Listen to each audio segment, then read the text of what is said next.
Hello friends, welcome back to Bhavini's kitchen. આજની recipe એટલે પાલક અને મેથીના મૂઠિયાની રેસીપી છે, જે ઉપરથી એકદમ ક્રિસ્પી અને અંદરથી સોફ્ટ, જે સવારે મોર્નિંગ બ્રેકફાસ્ટમાં બી તમે સર્વ કરી શકો છો અને સાંજે જમવામાં બી તમે સર્વ કરી શકો તેવા હેલ્ધી પાલક અને મેથીના મૂઠિયાની રેસીપી આજે હું તમારી સાથે શેર કરવાની છું. તો ફ્રેન્ડ્સ, અહીંયા મૂઠિયા બનાવવા માટે 2 કપ ઘઉંનો લોટ લીધો છે, જે રોટલી બનાવીએ છીએ તે જ લોટ લેવાનો છે અને તેટલા જ પ્રમાણમાં બાજરીનો લોટ લેવાનો છે. ઝીણી સમારેલી પાલક છે તે ઉમેરવાની છે. ઝીણી સમારેલી મેથી લીધી છે તે પણ આપણે ઉમેરી લઈશું. અહીંયા લીલા ધાણા ઉમેરવાના છે. લીલા ધાણા ઉમેરવાથી પણ તેનો ટેસ્ટ છે તે બહુ સરસ આવશે. હવે મૂઠિયાનો આપણે મસાલો કરવાનો છે, તો મસાલામાં અડધી ચમચી હળદર પાવડર, લાલ મરચું તમારે તમારા ટેસ્ટ પ્રમાણે વધારે અને ઓછું કરી શકો છો.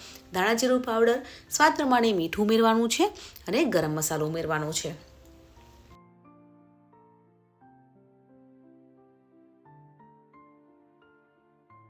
એક ચમચી જેટલા વ્હાઈટ તલ ઉમેરીશું અને 2 ચમચી ખાંડ ઉમેરવાની છે. એટલે ખાંડ ઉમેરવાથી મૂઠિયાનો ટેસ્ટ છે તે બહુ સરસ આવશે અને મેથી ઉમેરી છે તેથી ખાંડ અને મેથીનું બેલેન્સ છે તે થઈ જશે અને બાળકોને પણ મૂઠિયા છે તે સારા લાગશે. મોણ માટે તેલ ઉમેરવાનું છે અને લસણ, મરચાં અને આદુની પેસ્ટ ઉમેરી અને બધી જ મસાલાને સારી રીતે મિક્સ કરી લેવાના છે. ફ્રેન્ડ્સ, અહીંયા મૂઠિયા છે તેને સોફ્ટ બનાવવા માટે ચપટી ખાવાના સોડા ઉમેર્યા છે. તમારે સોડા ના ઉમેરવા હોય તો તમે સ્કીપ પણ કરી શકો છો, પણ સોડા ઉમેરવાથી મૂઠિયા છે તે એકદમ સોફ્ટ બનીને તૈયાર થશે. અને તમારે સોડા ના ઉમેરવા હોય તો તમે ઈનો પણ ઉમેરી શકો છો. તો ચપટી સોડા ઉમેરી અને પાણી ઉમેરવાનું છે અને સોફ્ટ ડો રેડી કરીશું.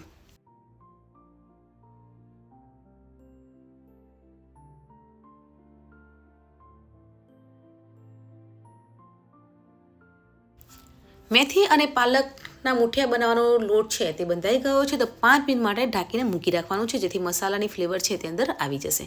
તો ફ્રેન્ડ્સ, 5 મિનિટ જેવું થઈ ગયું છે. તો હવે મૂઠિયાને જે ગોળ સર્કલમાં આપણે બનાવતા હોઈએ છીએ તે રીતે વાળી લેવાના છે. તમારે અહીંયા પતલા ના રાખવા હોય ને તમારે જો મોટા મૂઠિયા વાળવા હોય તે પણ તમે કરી શકો છો. તો આ રીતે આપણે મૂઠિયા રેડી કરી લઈશું અને સાઈડમાં ઢોકળિયામાં પાણીને પણ ગરમ કરવા મૂકી દેવાનું છે. અહીંયા કાણાવાળી પ્લેટ લેવાની છે.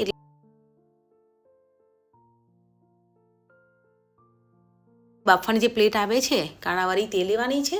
હવે તેને ઓઇલથી ગ્રીસ કરી અને મૂઠિયાને મૂકી દેવાનું છે. અને મૂઠિયાને જે આપણે આ લોટ મૂકતા હોઈએ ત્યારે થોડી ગેપ રાખવાની છે, જેથી વરાળથી મૂઠિયા છે તે સરસ એવા બફાઈ જશે.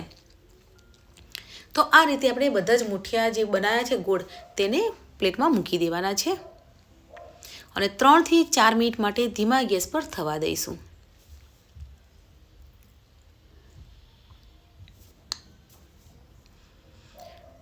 ચાર મિનિટ જેવું થઈ ગયું છે. આપણે ચેક કરી લઈશું તો મૂઠિયા છે તે સરસ એવા બફાઈ ગયા છે.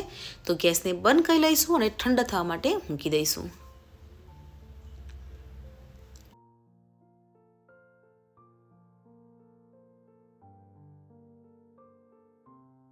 મૂઠિયા જ્યારે ગરમ હોય ત્યારે કટ નથી કરવાના, ઠંડા થઈ જાય પછી જ આ રીતે આપણે કટ કરી લઈશું.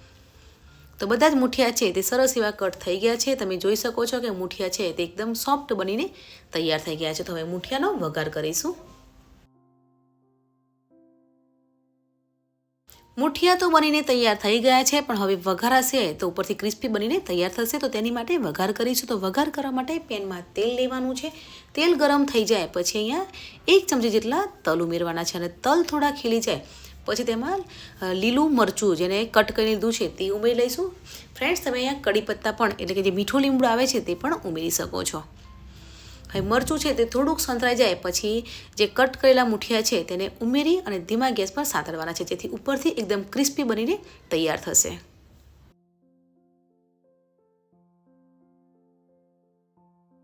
તો ફ્રેન્ડ્સ, મેથી અને પાલકના મૂઠિયા છે તે રેડી થઈ ગયા છે. મૂઠિયાને તમે સવારે બ્રેકફાસ્ટમાં બી સર્વ કરી શકો છો, સાંજે ઇવનિંગ ટાઈમમાં બી સર્વ કરી શકો છો અને સાંજે ઓછી ભૂખ હોય તો રાતે ડિનર ટાઈમે પણ તમે હેલ્ધી એવા પાલક અને મેથીના મૂઠિયા છે તે સર્વ કરી શકો છો.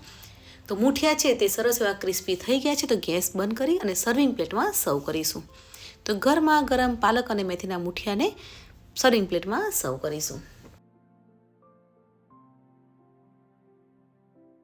અહીંયા મૂઠિયા સાથે મસાલા દહીં સર્વ કર્યું છે. તમારે મસાલા દહીં સર્વ ના કરવું હોય તો તમે ટોમેટો કેચઅપ એટલે કે સોસ છે તે પણ સર્વ કરી શકો છો. તો પરફેક્ટ એવા પાલક અને મેથીના મુઠિયા છે તે બનીને તૈયાર થઈ ગયા છે. હું તમને એક તોડીને પણ બતાવીશ કે ઉપરથી ક્રિસ્પી અને અંદરથી સોફ્ટ એવા પાલક અને મેથીના મુઠિયા છે તે બનીને તૈયાર થઈ ગયા છે. તો ઉપરથી તલ અને લીલા ધાણાથી ગાર્નિશિંગ કરીશું. તો ખાવામાં એકદમ હેલ્ધી અને બ્રેકફાસ્ટમાં અને ડિનરમાં ખાઈ શકાય તેવા પાલક અને મેથીના મુઠિયા છે તે બનીને તૈયાર થઈ ગયા છે. તો આજની હેલ્ધી રેસીપી તમને કેવી લાગી કમેન્ટ સેક્શનમાં જરૂર બતાવજો. મળીએ છીએ નવા વિડીયો સાથે. ત્યાં સુધી બાય બાય.